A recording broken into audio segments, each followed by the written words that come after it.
Bonjour, je suis le docteur René Essomba.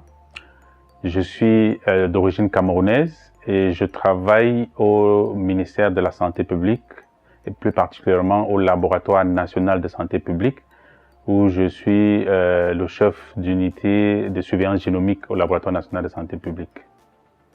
So I'm here in Durban, South Africa to get hands-on on Illumina whole genome sequencing for SARS-CoV-2. The experience so far is good. The team, the lab, the facilities.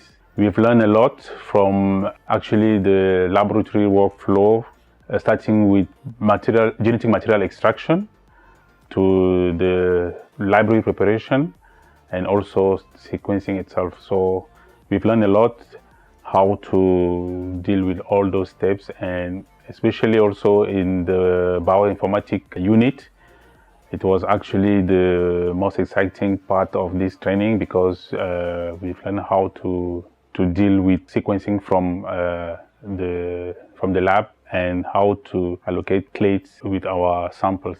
It's important for us because we are here to get hands-on and go back home to train other people in the lab first, because we are going to set up a sequencing platform at the National Public Health Laboratory.